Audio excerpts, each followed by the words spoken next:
but I really don't have the time to reply to all those texts. So, what have you been doing lately except preparing for the entrance exams? Bunch of other things. Mostly, I painted and spent time in my art studio. That's fantastic, Mizuki. On the other hand, it's too bad you don't have the time for hanging out. Also, I was thinking you might help me find Katsumi. Katsumi's always online. Send him a text. He replies to me in an instant. When was the last time you texted him? Oh, I don't know. I deleted all my messages and I really can't tell you that. Mizuki, nobody heard from Katsumi since last night. Nobody? But that has never happened before. I saw that Mizuki knew Katsumi pretty well, and I thought she could be of great help finding him. So I tried to extract as much info from her as I could.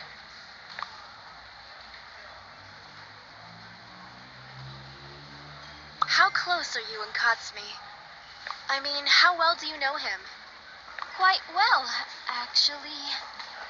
We didn't grow up together, but I know certain details from his life that he told me about. Katsumi never talked to me about that. Also, he didn't feel uncomfortable asking of me to cover for him almost every day. Meaning what, Mizuki?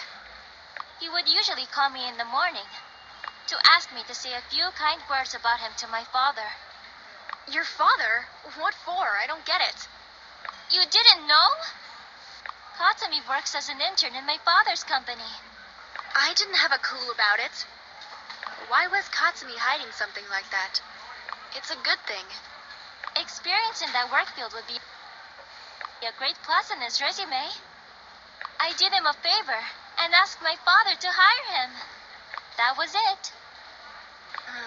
I don't quite remember which company your father runs. I can't believe this. The whole school knew what my father does for a living. Look up.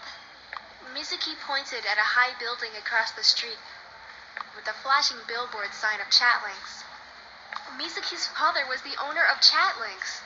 Mizuki, is this some sort of practical joke or what? Admit it. Katsumi and you have a deal to mess with me, am I right? I swear, none of what you said is true. I'm not capable of playing with other people's feelings like that. I thought you knew me better. I thought I knew Katsumi too.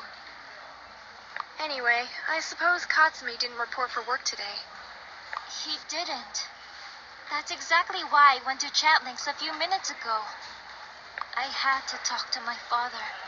Katsumi's gonna lose his job if he doesn't report for work within the next 3 days.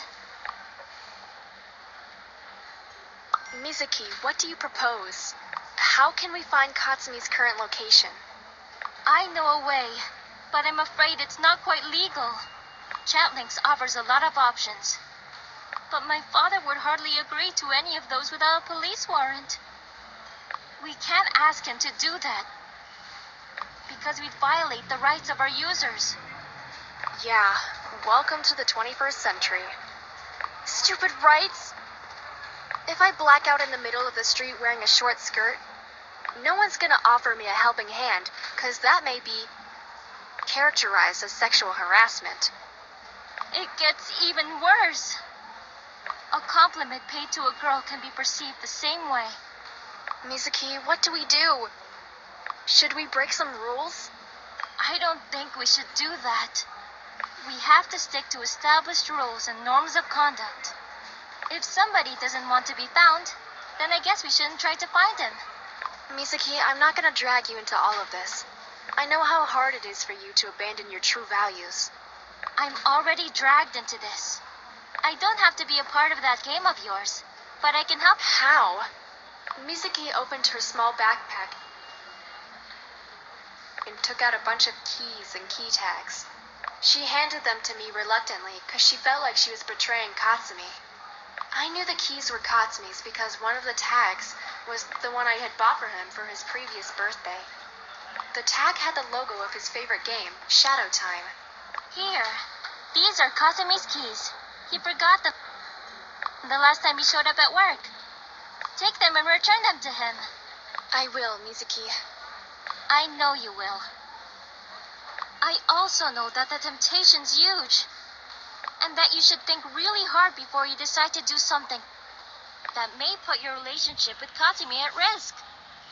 Misaki had strong beliefs about what was right and what wasn't. She would never break into somebody's apartment, but she secretly hoped that some of us would be brave enough to do it. Frankly, I didn't feel good about it either. However, the desire to discover the truth and find a missing friend was much stronger. Misaki, thank you very much for everything you've told me. It really means a lot to me. You're welcome. See you at college then. Yeah, definitely. Oh, I almost forgot. There's a real craze going on at the college with emblem clothes. The students are buying emblem clothes of the department they're applying to. Hurry up to get something for yourself, 'cause it'll all be gone soon. Awesome, I didn't know that. I'll definitely check that out. That goes without saying. You don't want to be the only girl in this year's class who doesn't have clothes with emblems of the police academy. No way, I like my vocation. I said goodbye to Misaki and called Akiko right away. The fact that you're calling me instead of texting me only tells me that you have some fresh info. That's right, Akiko. You're not gonna believe what I just found. Quit whatever you're doing and meet me in front of ChatLinx headquarters. Wow, you're making a big entrance, aren't you? I'm coming right away. Call Rokudo. I want him to be there too. We have the first clue. Deal. I wouldn't miss it for anything in the world. See you soon then. I was playing with that bunch of keys in my hands while thinking about the thing I discussed with Misaki. Just a few moments before, privacy, we started protecting ourselves so much that we destroyed every chance for someone to even offer us a helping hand. We're so detached and reserved that not even our best friend knows us anymore. The next 48 hours were crucial for Kasumi's life. Luckily, I never regretted the decision I'd made.